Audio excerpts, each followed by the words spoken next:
My name is Husnan and you watching the Creativity by Husnan Ahmed. आज हम भारत में चल रहे इन इलेक्शंस पर बात करें। इन इलेक्शन से जुड़ी कुछ हकीकतें जो सोशल मीडिया का इस वक्त जीनत बनी है, जो इन पर नज़र डालना ज़रूर है। तो हमने सोचा क्यों ना इस पर भी बात कर ली जाए। तो हम सबसे पहले अभी तक कई रियासतों में जो पोलिंग का अमल है वो ख़त्म हो चुका है और वोटिंग की जो गिनती है वो शुरू हो चुकी है। लेकिन अभी तो कई पूरे भारत में इलेक्शन होना, क्योंकि भारत की बहुत बड़ी स्टेट है, यानी कि 1 अरब 40 करोड़ जो आबादी है वो अपनी हक के राही रही इस्तेमाल कर रही है। जिसमें दो बड़ी पार्टीज में पहले आपको बता दूं, एक है भारतीय जनता पार्टी यानी बीजेपी और एक है कांग्रेस। भारतीय जनता पार्टी के जो बड़े हैं, जिनको के चेयरमैन कह लें आप, वो हैं नरेंद्र मोदी, जबकि कांग्रेस के हैं राहुल गांधी। दोनों में बड़ा सख्त मुकाबला होने जा रहा है। क्योंकि जो पहले हम बात कर लेते हैं भारतीय जनता पार्टी 2013 से शायद जब इलेक्शन हुए तब से जीते और अभी तक मोदी जीता हुआ है। तो अभी तक वो जीता हुआ है। उस दौर में उसने क्या क्या किया, उसने भारत की इकोनॉमी को तो काफ़ी ऊपर ले गया। भारत दुनिया की 5वीं बड़ी माइशत बन चुका है, बट लेकिन आज भी भारत में गुर्बत और जॉबलेस, मतलब ये एक रिपोर्ट बताती है कि भारत में 3 में से 2 लोग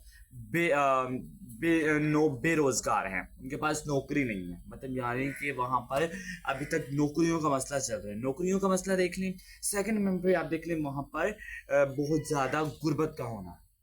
और थर्ड नंबर पे आ जाता है कि उनकी आबादी डे बाय डे इंक्रीजिंग हो जाती है।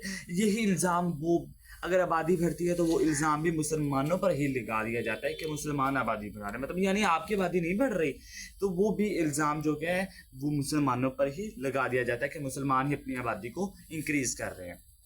वो भी इल्ज़ाम खुद पे नहीं डालते। चाहे भारत दुनिया की 5वीं बड़ी मैशियत बन के, लेकिन आज भी भारत की गुर्बत पाकिस्तान से कई हिस्से ज़्यादा है। इसका भी सबसे बड़ी वजह उनकी आबादी है। कि जानी कि अगर आप देखें, अगर एक घर में एक कमाने वाला है, उसकी 20-25 हज़ार रुपये सैलरी है, तो यानी कि उसके जो मतलब उसके जो पेमेंट इतनी कम है, लेकिन बच्चे इतने ज़्यादा हैं, घरेलू जो खर्चे हैं वो इतने ज़्यादा हैं, तो कैसे वो कमाने वाला एक होगा, खाने वाले इतने ज़्यादा होंगे, तो फिर गुर्बत ही होगी, वहाँ पर खुशहाली नहीं होगी। तो पाकिस्तान की आबादी भी बढ़ती ही जा रही है डे बाई डे। पाकिस्तान की आबादी पिछले 2018 के इलेक्शन में जब देखा गया तो 25 करोड़ थी, जबकि उसके बाद 2024 में जब मरदमशुमारी की थी तो उसमें पीछे 22 करोड़ थी, तो अब 3 करोड़ से बढ़कर 25 करोड़। अभी ये भी कहा जा रहा है कि कराची में कई इलाकों में हमने मरदमशुमारी नहीं की, वहाँ की आबादी को छुपाया गया, वहाँ की आबादी को मंजर आम पर आने नहीं दिया। लेकिन मुद्दे पर आते हैं, हम बात कर रहे थे भारत में जनरल इलेक्शंस की, जो कि बहुत ज़रूरी है। दुनिया में 7 अरब की आबादी है, लेकिन जिसमें से 1 अरब 40 करोड़ लोग अपने हक के राही दही का इस्तेमाल कर रहे हैं। हक सबका होता है, वोट देना सबका हक होता है, किसको मर्जी दें, वोट जरूर कास्ट करें अपनी डेमोक्रेसी को बचाने के लिए। बट किसी से मजबूरन, किसी से ज्यादती करके, किसी के साथ आप ये कहें कि आप हम आपके घरों को मिसमार कर देंगे, हम आपके घरों को तबाह कर देंगे, अगर आपने वोट नहीं डाला तो हम आपके साथ बहुत बुरा सलूक करेंगे। सबसे ज़्यादा तो ये काम मुसलमानों के साथ किया जाता है, और ये जो भारत की पार्टी है भारतीय जनता पार्टी, वो ही मुसलमानों के साथ इस तरह के घिनौने वाक़यात करती नजर आती है। जबकि मुसलमानों का इस तरफा जब जो सबसे ज़्यादा इंटरेस्ट है वो राहुल गांधी यानी कांग्रेस की तरफ है, क्योंकि कांग्रेस ने मुसलमानों के हक के साथ हक की आवाज़ उठाई है। कई दफ़ा कांग्रेस के नेता राहुल गांधी ने भी खुद भी उनके लिए काफ़ी आवाज़ उठाई है। तो अब हम आपको बात करते हैं, अब इससे ये बात कर लेते हैं कि भारतीय जनता पार्टी यानी बीजेपी,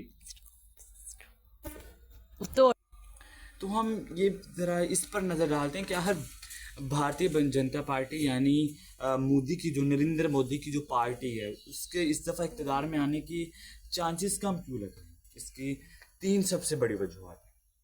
सबसे पहली वजूहत नंबर 1 पर आ जाते हैं कि मुसलमानों के साथ ऐसा क्यों किया जाता है। पहली बात, राम मंदिर राम मंदिर बनाना, बाबरी मस्जिद को, इतनी पुरानी मस्जिद को आप अगर शहीद करके मुसलमानों के साथ इतनी बड़ी ज्यादती कर रहे हैं, क्योंकि किसी भी मुल्क में, चाहे अगर वो मुल्क इस्लामिक में है, चाहे वो मुल्क हिंदुइज्म है, चाहे वो मुल्क क्रिश्चियनिटी पे बना है, लेकिन उसमें कभी भी ये हक नहीं होता कि आप किसी गैर जो दूसरे मज़ाहिब के लोग होते हैं उनकी जो इबादत गाहें उनको तबाह करें, उनकी जगह किसी और मंदिर, इनका ये उन्होंने ये किया कि बाबरी मस्जिद के जहाँ राम मंदिर की तामीर करवाई, इतनी पुरानी मस्जिद को उन्होंने शहीद करके वहाँ पर राम मंदिर बनवाया। सेकंड नंबर पर उन्होंने क्या किया? सेकंड नंबर पर उन्होंने एकदम जो हिंदू मुस्लिम जो ईसाई सिख उनके लिए तलाक और शादी के कानून एक जैसे कर दिए, यानी मतलब इस्लाम जैसा कोई मज़हब नहीं है, इस्लाम के कानून सब मज़ाहिब से कई अलग हैं। थर्ड नंबर पर आ जाती है मुसलमानों के साथ रोज़ बरोज़ ज़्यादतियाँ करना, मुसलमानों को हर चीज़ में नीचे दिखाना, हर मुसलमानों के साथ बुरा सलूक किया जाना, मुसलमानों को नौकरियां कम देना, तो ये भी इस सब की बहुत बड़ी वजूहत हो सकती हैं। तो माना ये जा रहा है कि इस दफ़ा हो सकता है कि नरेंद्र मोदी ये इलेक्शन ना जीत सके, क्योंकि उसके जो काम हैं वही उसको खोने पड़ेंगे। हाँ, अगर जीता तो वो भी अपनी धांधली की वजह से जीत सकता है, क्योंकि इस वक्त भारत में बहुत बड़ी गहमा गहमी हो चुकी है, हो चुकी नहीं, हो रही है, और इससे मुसलमानों पर बहुत अफेक्ट बुरा पड़ेगा कि अगर मुसलमान एक दफ़ा फिर नरेंद्र मोदी की भारत में हुकूमत आ गई। हम उम्मीद यही करते हैं कि भारत में वो अच्छा ही होगा, क्योंकि हमें भारत से नहीं, हमें अपने मुसलमान बहन भाइयों से, हमें अपने मुसलमान बहन भाइयों की फिक्र है। उम्मीद है कि आपको आज की वीडियो पसंद आए। अगर वीडियो पसंद आई तो मेरी वीडियो को लाइक, मेरे चैनल को सब्सक्राइब कीजिएगा। अल्लाह हाफिज़।